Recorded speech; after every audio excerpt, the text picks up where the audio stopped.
우리 하나님께 영광의 박수 올리겠습니다. 우리 주님을 더욱 사랑하는 우리의 삶이 되기를 간절히 바랍니다. 하나님께서는요, 우리의 찬송을 받으십니다. 우리가 억지로 하는 그런 찬송 아니고 우리 마음에서 우러나오는 그런 찬송. 우리 아침 우리 시원찮은데 아침 일찍부터 나와서 하나님께 드리는 찬송을 준비했는데요. 그렇습니다. 찬송은 항상 우리 신앙의 고백이 돼야 됩니다. 나의 신앙의 고백이에요. 근데 이 찬송은요, 하나님께서 하실 일을 바라보며 우리가 할 수 있어야 돼요. 단지 과거에 좋으신 하나님이 아니라 하나님이 이번 한 주는 어떻게 나를 인도해 주실까, 그를 기도하게 될 때요, 이 찬송이 달라집니다. 새로운 일을 기대하는 가운데 우리 자우님이 한번 인사하시겠는데요. 새로운 일을 기대합시다 하고 우리에게 인사해 주세요. 이번 한 주는 하나님께서 어떤 일을 하실까. 지난주에는 그냥 하나님이 온 세상을 눈으로 덮어주셨어요. 너무나 아름답게 그렇게 덮어주셔서 고생은 많이 하셨지만, 그래도 이번 주는 또 하나님이 어떤 일을 하실까 우리 한번 기대해보는 가운데 이 한 주가 시작되고 여러분의 입술을 통해 찬송이 하나님께 드려지기를 우리 주님의 이름으로 축원합니다. 기도하시겠습니다. 사랑의 하나님 아버지, 우리의 찬송을 받으시기에 합당하신 하나님이심을 저희들 믿습니다. 새롭게 하시는 하나님의 손길 가운데 끊임없는 찬양이 주님께 드려지게 하여 주시옵소서. 이 아침 전한 자와 든 자가 함께 은혜된 시간이 되게 하여 주시며 모든 말씀 예수 그리스도의 이름으로 기도드립니다. 아멘.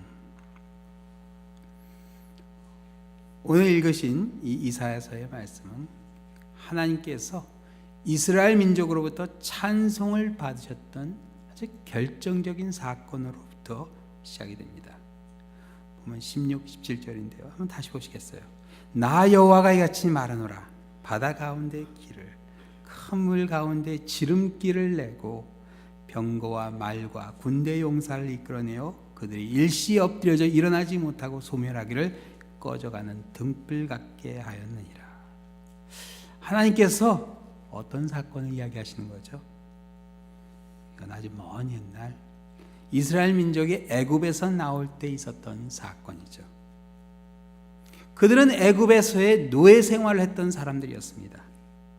그런데 더 이상 애굽 사람들의 노예가 아닌 하나님의 백성으로 자유를 찾아 약속의 땅을 향해 가게 되는데 더없이 큰 위기가 오게 되죠. 하나님 내리신 열재앙으로 이스라엘 민족을 놓아줄 수밖에 없었던 애굽 왕 바로가 마음이 또 바뀌어서 군대를 보내 그들을 죽이려 했습니다.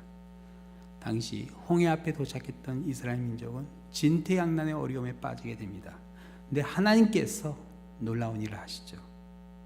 그 홍해 바다를 가르시고 길을 만들어 주셨습니다. 구원의 길이 그들 앞에 열리게 되고 그 길을 따라 약속의 땅을 향해 가게 됩니다. 그리고 그 길을 따라 들어온 바로의 군사들은요, 물이 다시 그들 위에 덮임으로 인해서 그 길이, 구원의 길이었던 그 길이 멸망의 길로 되게 됩니다. 하나님을 찬송하지 않을 수 없었던 그런 순간이었어요. 출애굽기 15장에 보면요, 이스라엘 민족의 구원을 받고 바로의 군대가 소멸되는 걸 지켜봤던 모세가 하나님께 그 자리에서 바로 찬송을 드립니다. 여호와를 찬송하리니 그는 높고 영화로우시며 말과 그 탄 자를 바다에 던지셨음이로다. 여호와는 나의 힘이요 노래시며 나의 구원이시로다. 그는 나의 하나님이신 내가 그를 찬송할 것이요 내 아버지의 하나님이신 내가 그를 높이리로다. 여호와는 용사신 여호와의 그는 그의 이름이시로다. 그가 바로의 병거와 그의 군대를 바다에 던지시니 최고의 지휘관들이 이 홍해에 잠겼고 깊은 물이 그들을 덮으니 그들이 돌처럼 깊음 속으로 가라앉았도다. 여호와여 주의 오른손이 권능으로 영광을 나타내시나이다. 여호와의 주의 오른손이 원수를 부르시나이다. 주께서 주의 큰 위엄으로 주를 거스리는 자를 엎으시나이다. 주께서 진노를 발하시니 그 진노가 그들을 지푸라기같이 사르나이다. 주의 콧김에 물이 쌓이되 파도가 언덕같이 일어서고. 여러분 잘 들으세요. 파도가 어떻게 돼요? 언덕같이 일어섰다. 어떤 사람들은 그냥 바람이 불어서 물이 좀 밀려갔다, 그렇게 본 사람은 그렇지 않습니다. 언덕같이 물이 쌓이고 큰 물이 바다 가운데 엉기나이다. 원수가 말하기를 내가 뒤쫓아 따라잡아 탈취물 나누리라. 내가 그들로 말미암아 내 욕망을 채우리라. 내가 내 칼을 빼리니 그 내 손이 그들을 멸하리라 하였으나 주께서 바람을 일으키심에 바다가 그들을 덮으니 그들이 이 거센 물에 납같이 잠겼나이다. 여호와여, 신중에 주와 같은 자가 누구니까? 주와 같이 거룩함으로 영광스러우며 찬송할 만한 위엄이 있으며 귀한 일을 행하는 자가 누구니까? 모세가요 이렇게 하나님을 찬양하니까 당시 막 90살이 넘지 않았을까 싶어요. 모세의 누나 미리암이 손에 소고를 잡고 춤을 추면서 이스라엘 백성들과 함께 찬송을 하나님께 드렸습니다. 그렇죠? 찬송하지 않고 가만히 앉아 있을 수 없었던 바로 그런 순간이었어요. 이 일은요, 이스라엘 후손들이 한 민족으로, 더 나아가서 한 나라로 정체성을 갖게 되었던 아주 중요한 사건이었어요. 그래서 좀 전에 읽어드린 건 모세의 찬양을 계속 읽어보면요, 그 찬양이 상당히 긴데 이런 내용이 또 나옵니다. 놀람과 두려움이 그들에게 임하며 주의 팔이 크므로 그들이 돌같이 침묵하여 싸우니 여호와여, 주의 백성이 통과하기까지 주께서 사신 백성이 통과하기까지 하였나이다. 모세는요, 이스라엘 민족을 주께서 사신 백성이라, 값을 주고 사신 백성이라 그렇게 불렀습니다. 이게 새로운 정체성이에요. 이 정체성이라 하는 것은 다른 존재로부터 구별되는 특성입니다. 그래서 이 순간부터 이스라엘 민족이 구분이 됩니다. 다른 가나안의 여러 민족들과 구분이 돼요. 애굽 사람들과 구분이 됩니다. 홍해를 건너므로 그들은 더 이상 애굽 사람들의 노예가 아닌 하나님의 백성으로 하나님을 찬송하게 됩니다. 하나님의 백성은 정체성이 더없이 확실해지는 감격의 순간이었습니다. 그런데 참 안타깝게도요, 이사야 선지자가 오늘 이 본문 말씀을 그 당시 이스라엘 사람들에게 선포할 때는요, 그들의 정체성이 송두리째 흔들리고 있었어요. 하나님의 백성이라는 사실을 그들이 잊어가고 있었습니다. 당시 급변했던 중동그 정세 가운데 갈팡질팡했던 그들이었습니다. 북이스라엘 10지파가 아수르의 위협 가운데 정복을 당하게 됩니다. 그런 가운데 혹시 아수르 옆에 있는 바벨론이 그들을 도와주지 않을까 싶어서 바벨론으로 화친을 하려고 하다가 그만 배신을 당합니다. 그래서 다급한 나머지 그들을 노예 삼았던 애굽 사람들에게 도움을 청하게 돼요. 물론 언제 전쟁포로가 되어서 바빌론으로 끌려갈지 모르는 그런 불안감 속에 살았던 그들이었습니다. 찬송이 나올 만한 그런 상황은 아니었어요. 근데 하나님이 놀라운 말씀을 해주시죠. 그 불안 가운데 한 치 앞을 내다보지 못하고 살아가는, 불안 가운데 살아가는 이스라엘 백성들에게 하나님께서 찬송을 받으시겠다 말씀하십니다. 홍해 사건을 언급하시면서 죽음의 그림자에서 구원해 주신 하나님의 그 놀라운 손길을 그들에게 다시 일깨워 주면서 그때 받았던 찬송과 같은 찬송을 다시 받으시겠다. 근데 어떻게 그런 일을 하시겠다고 그러죠? 우리 본문에 보면요, 새 일을 행하시겠다 그렇게 말씀하세요. 그냥 과거의 일을 기억하고 그냥 그렇게 살아라, 그게 아니라 내가 이제 새로운 일을 하게 될 것이다. 하나님이 하실 새 일이란 어떤 일이죠? 19, 20절이에요. 같이 보시겠어요? 보라, 내가 새 일을 행하리니 이제 나타낼 것이라.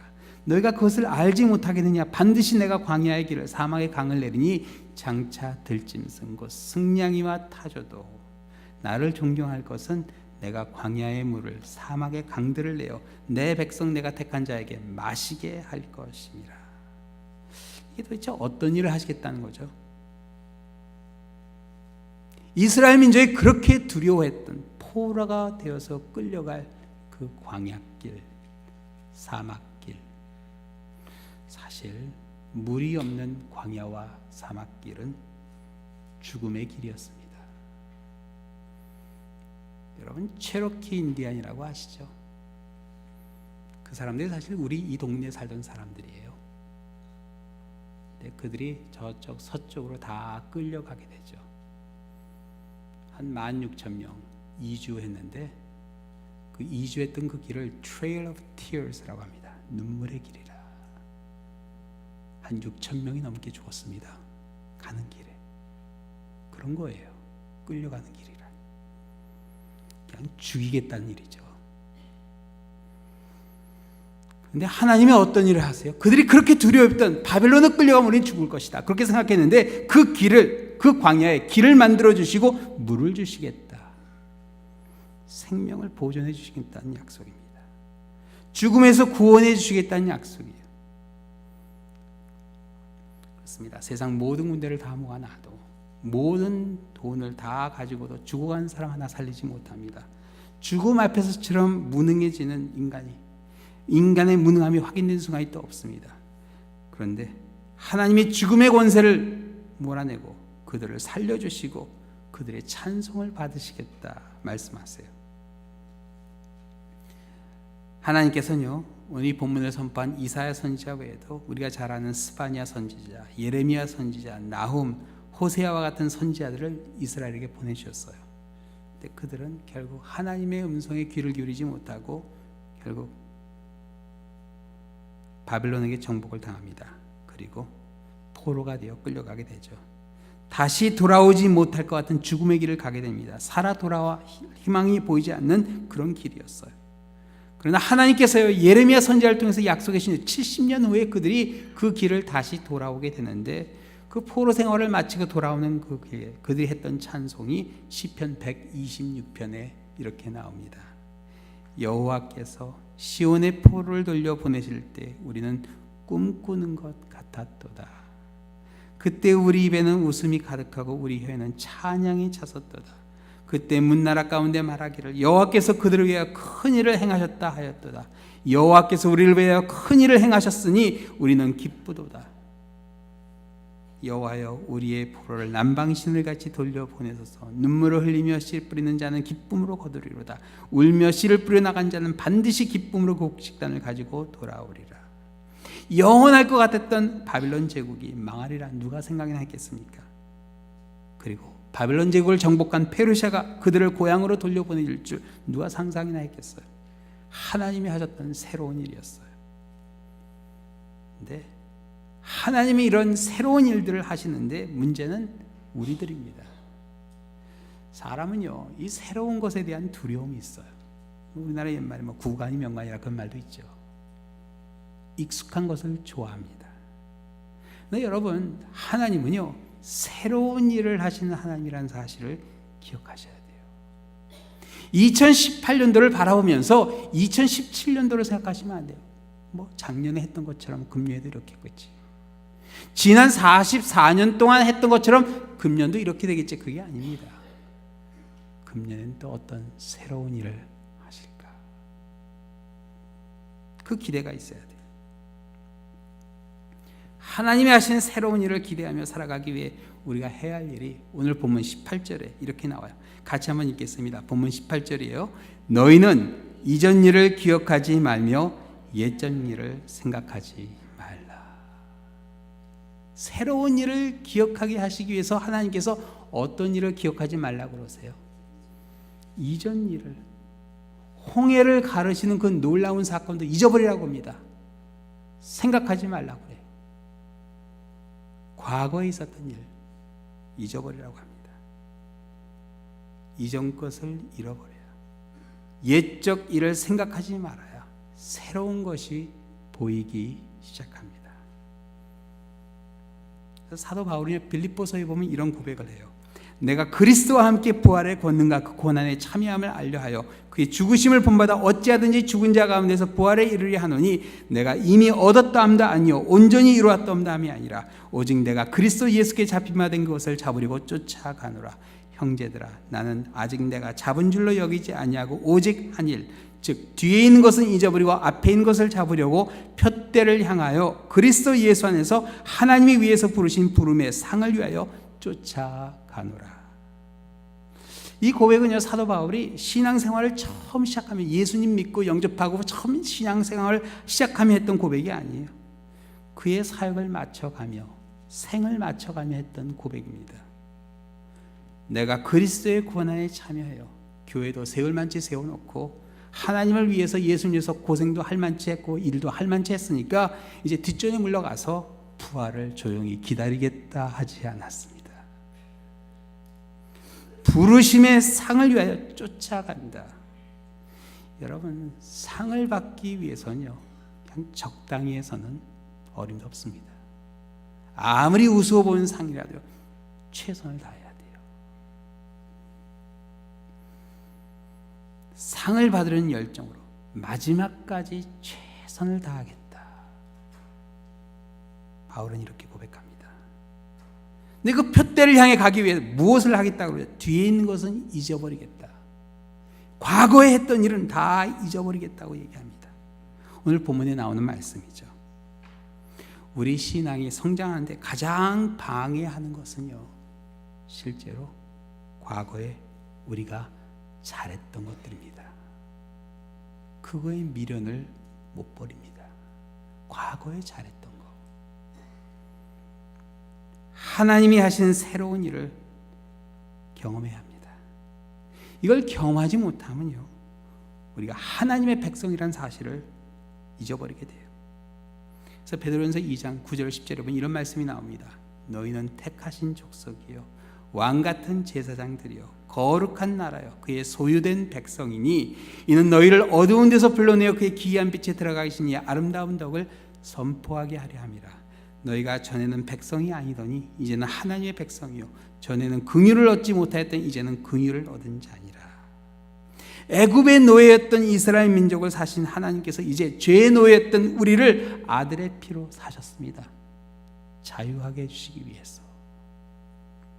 전에는 백성이 아니었는데 이제는 하나님의 백성이 되었어요. 전에는 긍휼을 얻지 못했는데 이제는 불쌍히 여김을 받습니다. 그래서 그 어두운 데서 우리를 빛으로 불러주신 하나님께서 왜 어떤 일을 우리에게 시키시려고요? 하나님의 아름다운 덕을 선포하게 하려 하신다. 찬송하게 하신다. 그렇게 하였습니다. 여러분, 우리가 해야 할 일은요, 찬송하는 일입니다. 직장에 나가셔서 사람들과 모였을 때도 내 입술에서 하나님을 찬양하는 감사가 나와야 됩니다. 제일 어리석은 사람들이 어떤 사람들인 줄 아세요? 안 믿는 사람들 앞에서 교회 얘기한 사람들. 우리 자매만 인사하셔요. 난 아닙니다 하고 인사하세요. 여러분이 절대로 그런 일은 안 했으면 합니다. 안 믿는 사람들 앞에서 교회를 하나님을 찬양하는 찬양을 해야죠. 물론 부족한 게 있습니다. 실수도 하죠. 완벽한 교회가 어디 있겠습니까? 하나님을 찬송해야 합니다. 금년 비전 찬양. 지금 서 있는 이곳에서 높임을 받아서 내가 밟는 땅 주님의 땅이니 하늘이 주의 이름 높이 올리며 넓은 바다가 주를 노래. 모든 만물 주를 경배해 모든 입술 주를 찬양해 천지를 만드신 만물의 통치자 높임을 받으소서. 지금 서 있는 이곳에서 하나님을 찬양하겠다는 그런 다짐이죠. 내 평생에 주의 이름을 높이며 내 어느 곳에서든지 주의 이름을 예배하리라. 내가 밟는 모든 땅 아버지의 영광이 선포되어야 하리. 찬양하며 주님을 예배할 때 하늘에 가득한 주의 영광 보리라. 나를 통하여 나 입술로 인하여 주의 이름 높임을 받으소서. 여러분, 하나님을 찬양하는 삶을 살아야 됩니다. 요즘 어떤 분들이 이게 전화하고 이걸 전화를 껐다고 생각하는데 안 끄시고 그냥 가시는 분들이 계세요. 그러면 전화를 껐다고 생각 여기다 넣고 이제 얘기를 하는데 그 얘기에서 다 들립니다. 그렇죠? 조심해야 돼요. 근데 한 번 어떤 분이 정말 이거 안 끄고 가시는데 집사님 아직 안 껐는데 그런데 모르세요. 아마 자동차에서 아마 이제 운전하면서 전화하시고 근데 찬송 소리가 들려요. 막 큰 소리로. 야, 이 집은 좀 대단하구나. 그렇죠? 그리고 키우고 가는데 차 안에서 막 다른 사람 흉보는 얘기, 그런 얘기했으면 어떻게 되겠어? 하나님을 찬양하는, 야, 참 멋있다 이분. 그런 생각했어.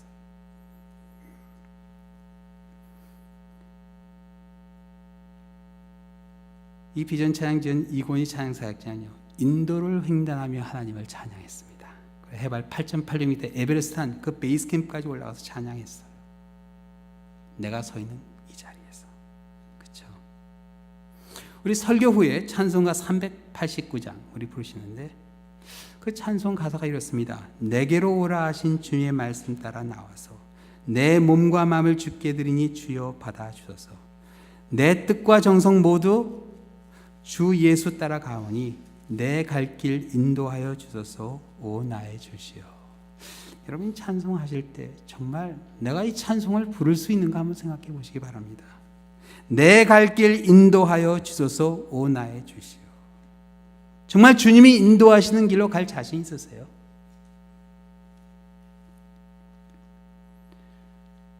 평소에 우리가 주님께 우리 가는 길을 맡겨보게 될 때 그 가운데 마지막 주님의 품에 안길 때 또한 우리의 가는 길을 맡길 수 있게 됩니다.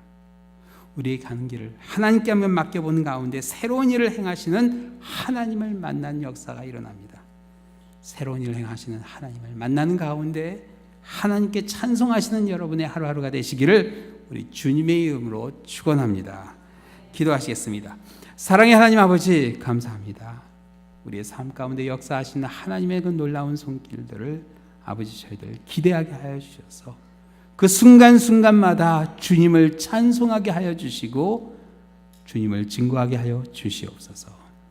그 가운데 주님의 백성됨이 확신받는 그러한 우리의 삶이 되게 하여 주시며 이 모든 말씀 예수 그리스도의 이름으로 기도드립니다. 아멘.